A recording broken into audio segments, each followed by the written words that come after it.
right, so is this the end of the Pro Bowl era as we know it?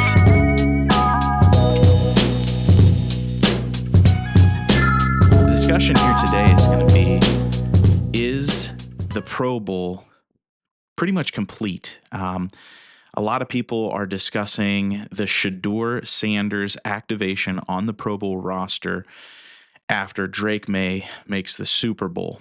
And so a lot of people are up in arms about this. And let me be the first to congratulate for Shedeur Sanders for making the Pro Bowl roster. Traditionally, this has been a great accomplishment. Guys like Sean Merriman have said that he has a Pro Bowl helmet in his house that he walks past every day and that is signed by some of the greats of football that he feels now is starting to become diminished. And so I just kind of want to walk through that. And I want you to decide, is the Pro Bowl slowly diminishing as we know it, or does it still have the value that it's always had and that we grew up watching? So let's first eliminate those who we can check off the box and kind of say like, okay, they have made the Pro Bowl, or they have made the Super Bowl, or they're injured. And let's see if Shedeur Sanders truly does deserve. And that's going to be where I leave it up to you guys to decide. So let's check off our boxes. We have Josh Allen and Justin Herbert. They are on the Pro Bowl roster along with Shedeur Sanders. Those are the three AFC quarterbacks. Injuries, people who couldn't qualify or couldn't even play if they wanted to. We got Daniel Jones, torn Achilles, Bo Nix with the broken ankle, Patrick Mahomes, torn ACL, and those guys, whether they wanted to or not, they can't make it. Then we have the guys who would be considered, they were benched at some point in the year for a backup quarterback that if the NFL put these guys in, it would be a laughing stock. So the Pro Bowl would be invalidated because of that criteria. You got Tua Tagovailoa. You got Justin Fields, who was benched for Tyrod Taylor, and then Brady Cook. You've got Geno Smith, who was also benched.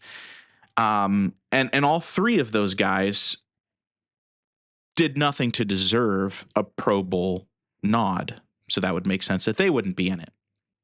And then finally, the last one that I thought maybe could, but probably had somewhat worse stats or a bad season, has a great future ahead of him, depending on what Robert Salah can do there, is Cam Ward with the Tennessee Titans. Now, he didn't have a great year. He had a rookie season.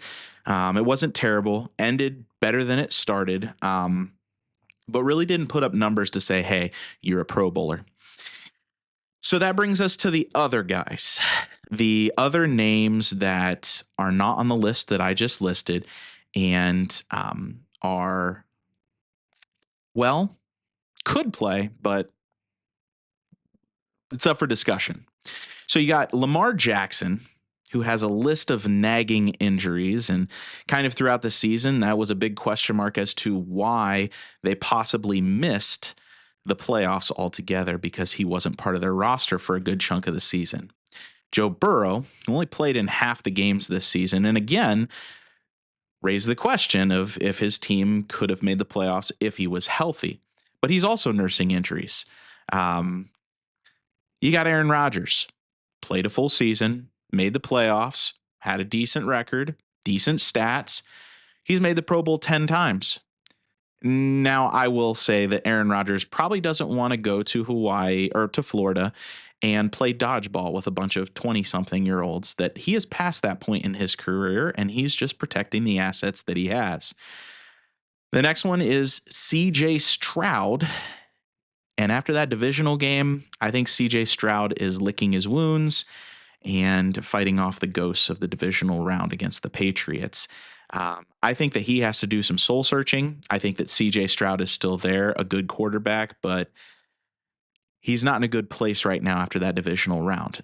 The final one that my assumption is that he passed up on the offer to play in the Pro Bowl, and that was not announced, is Trevor Lawrence. Now, he's the only other one in the AFC other than maybe Dylan Gabriel that got a nod here.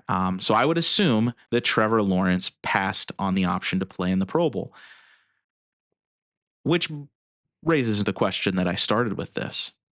If Shedeur Sanders, a member of one of the worst teams in football, only played in about a third of the games, gets a Pro Bowl nod, is the Pro Bowl, which a lot of us kind of already knew has taken a downhill slide since it left Hawaii. If he makes the Pro Bowl, is this the end of the Pro Bowl as we know it?